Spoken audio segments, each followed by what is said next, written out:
Meus irmãos e minhas irmãs, hoje na liturgia nós celebramos a festa do evangelista São Marcos.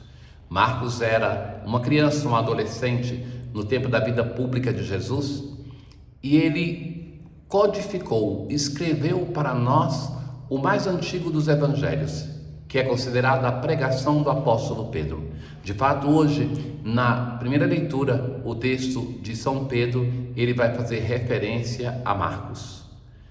Depois de ele ser sepultado no Egito, que depois se torna uma terra de muçulmanos, as relíquias de São Marcos vão ser levadas para Veneza, aonde está ali a famosa Basílica de São Marcos, destino de muitos peregrinos, de muitas pessoas que vão ali por fé ou por turismo naquela basílica que é conhecida pela sua quantidade de mosaicos. Que São Marcos interceda por nós.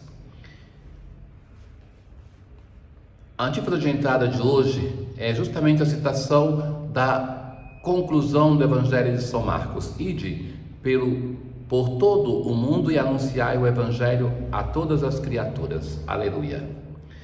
Na primeira leitura da primeira carta de São Pedro, o apóstolo vai exortar: revesti-vos todos de humildade no relacionamento mútuo. A humildade, ou se nós queremos uma outra palavra, pela tradição de São Francisco, a tradição franciscana, a minoridade.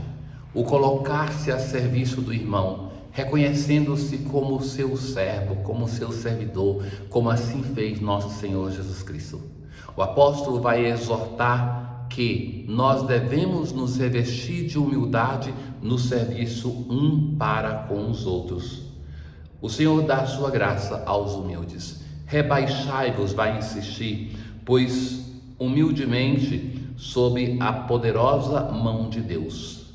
Lançai sobre ele toda a vossa preocupação. É o Senhor que conduz a história, a nossa história pessoal, a história da humanidade.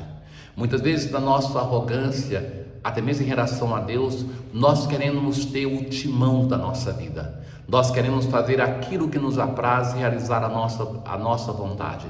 Por vezes até uma boa vontade, até uma coisa bela, mas que não é aquela a vontade de Deus. Ora, o apóstolo vai exortar que tenhamos a humildade na relação com os irmãos e vai dizer que isso é uma condição para a graça de Deus ser derramada na vida de cada um de nós.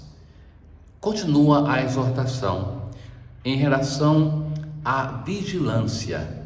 Sede sóbrios e vigilantes. O vosso adversário, o diabo, rodeia como um leão a rugir. A cada dia, em cada hora, e quanto mais próximos de Deus, quanto mais nós temos um caminho de espiritualidade, mais nós vamos nos aperceber de que nós somos tentados. Mas que a tentação também é uma condição para o nosso crescimento da vida espiritual. Daí então que, como Jesus também, o apóstolo não nos chama a rejeitar para que não exista na nossa vida a tentação, mas a uma sobriedade, a uma luta. Deus que vos chamou para a glória eterna em Jesus Cristo, vos restabelecerá e vos tornará firmes, fortes e seguros. O texto se conclui enviando uma saudação a Marcos, a quem Pedro chama de o meu filho. Saudai-vos uns aos outros com o abraço do amor fraterno. A paz esteja com todos vós que estáis em Cristo. Ora, a carta de São Pedro é a carta de um ancião que tem a atenção para com a igreja, que nos aponta aonde nós devemos focar a nossa experiência de fé para que nós possamos crescer. Hoje o apóstolo vai insistir muito na questão da humildade, aquela virtude que vem de terra, de humus, que é sobre a qual, segundo vai dizer São Francisco, se fundamenta todas as outras virtudes. No Salmo responsorial de hoje: ó Senhor, eu cantarei eternamente o vosso amor, de geração em geração eu cantarei a vossa verdade. A experiência de ser amado por Deus é tão grande que não basta para o salmista contar somente para essa geração, mas de uma geração a outra, até porque as novas gerações precisam do nosso testemunho, não somente de um Deus que é contado por nós porque o conhecemos na doutrina, na catequese, mas uma experiência de encontro com Deus que merece a nova geração saber que é possível e ser encorajada para isso. Anuncia o firmamento vossas grandes maravilhas e o vosso amor fiel à Assembleia dos Eleitos. Quão feliz é aquele povo que conhece a alegria, seguirá pelo caminho sempre a luz de vossa face. Na aclamação ao Evangelho de hoje, é Cristo que anunciamos, Jesus Cristo o crucificado, poder e sabedoria de Deus. Naquele tempo, Jesus se manifestou aos 12 discípulos e disse-lhes, aos 11 discípulos, porque faltava já aqui Judas Iscariotes, é o Senhor ressuscitado. Ide pelo mundo inteiro e anunciai o Evangelho a toda criatura. Veja que aqui tem um alcance muito maior, porque fala de anunciar a todas as criaturas, não somente aos seres humanos. É um anúncio que repercute em toda a obra da criação, porque a Páscoa, como ouvimos na noite da Vigília Pascal, é uma nova criação, um evento maior do que a primeira criação. O mesmo apóstolo Paulo vai dizer assim, que a criação inteira chora e geme esperando a redenção. Então o Cristo é o Redentor de toda a obra da criação, que participa da alegria daqueles que são salvos por Ele. Quem crê e for batizado será salvo. A fé tem que se repercutir em um gesto concreto, no acolher o Cristo ressuscitado através das águas do batismo, para que a vida do ressuscitado esteja em nós através do sinal sagrado da água e da fórmula do batismo. Então, o batismo já ouvimos diversas vezes que é o sinal através do qual nós nos tornamos participantes do mistério pascal. O Senhor Jesus vai prometer para os apóstolos que eles serão acompanhados por sinais, sinais que atestam que o ressuscitado, que fez tantos prodígios, está atuando no tempo da igreja. E promete, expulsarão demônios em meu nome, falarão novas línguas.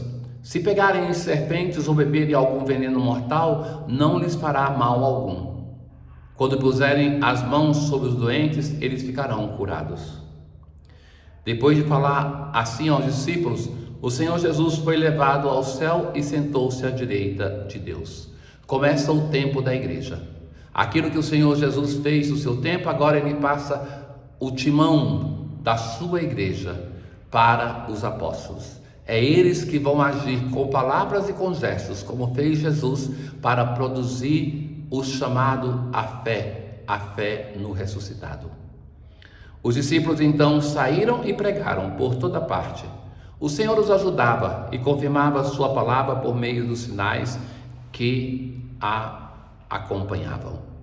Palavras e sinais que acompanham são a característica da pregação do Senhor Jesus e o tempo apostólico, mas que não cessa no tempo apostólico. Ainda hoje a igreja é chamada a anunciar com palavras e com sinais para suscitar a fé naqueles que escutam, naqueles que veem a graça, a ação de Deus.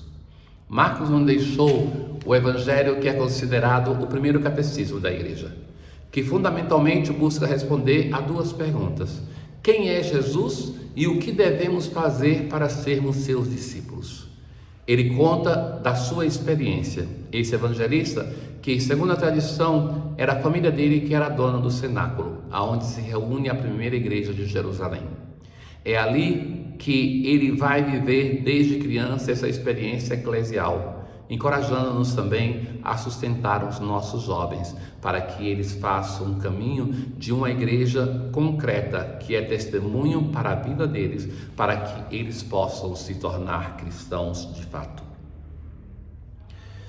A oração de hoje: ó Deus, que concedestes a São Marcos, vosso evangelista, a glória de proclamar a boa nova, dai-nos assimilar de tal modo seus ensinamentos, que sigamos fielmente os caminhos do Cristo. Tenham todos um bom dia. O Senhor esteja convosco, Ele está no meio de nós. Abençoe-vos o Deus Todo-Poderoso, o Pai, o Filho e o Espírito Santo. Paz.